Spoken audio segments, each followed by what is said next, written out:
اسامہ بن زید بن حارثہ رضی اللہ تعالی عنہ حضور کے منہ بولے بیٹے حضرت زید بن حارثہ کے فرزند ہیں، بلکہ آقا کریم علیہ السلام ان کے ساتھ بھی بہت زیادہ پیار کرتے تھے۔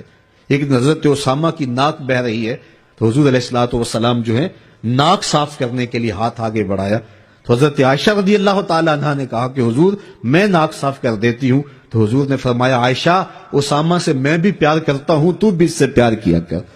غلام زادوں کے ساتھ محبت کا یہ لہجہ اور الفت کا یہ انداز آپ کو کہیں نہیں ملے گا۔ فتح مکہ کے دن حضور علیہ السلام کا جو ردیف تھا، حضور کی سواری کے اوپر حضور کے ساتھ جو سوار تھا وہ ایک بچہ تھا۔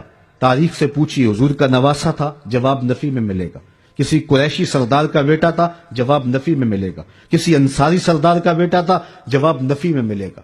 وہ کون تھا جو اس اہم دن حضور کے ساتھ حضور کی ناکہ پہ سوار تھا اور خوشی سے اچھلتا تھا، حضور روکتے تھے، آقا کا سر جھکا ہوا تھا؟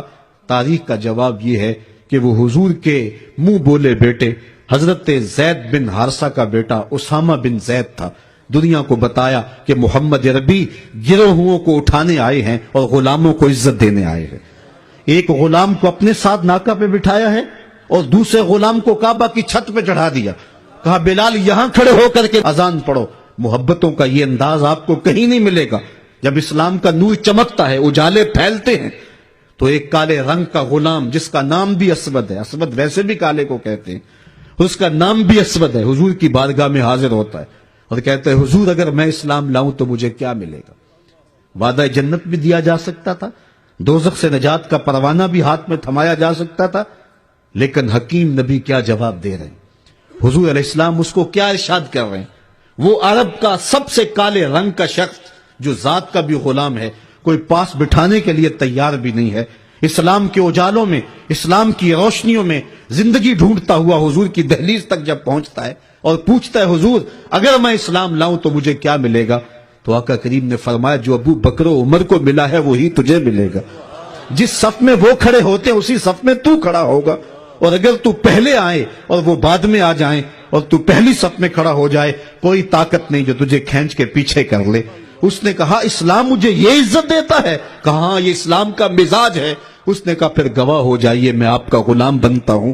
اقبال کہتا ہے اسود از توحید احمر می شود، خیش ابو بکرو خیش فاروق و ابو ذر می شود۔ یہ توحید کا فیضان ہے کہ اسود گوری چمڑی والے کے کندھے سے کندھا لگا کے کھڑا ہونے کے قابل ہو جاتا ہے۔ یہ اسلام کا دیا ہوا دین ہے کہ حضرت بلال حبشی جب شام سے واپس آتے ہیں تو حضرت امیر المومنین 23 لاکھ مربع میل کے حکمران حضرت عمر مسجد نبوی سے باہر نکل کر کے استقبال کرتے ہیں، کالے رنگ کے ہاتھ کو چوم کے آنکھوں سے لگا کے بولتے ہیں یا بلال انت سیدنا، بلال لوگ تجھے غلام کہیں، میرا تو آقا لگتا ہے نا۔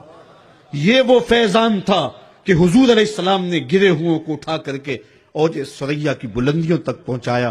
یہاں مجھے عارف عبد المتین یاد آئے، حد کرتی، وہ کہتے ہیں اور جتنے بھی سہارے ہیں سبق کرتے ہیں، عزت نفس بڑھاتا ہے سہارا تیرا۔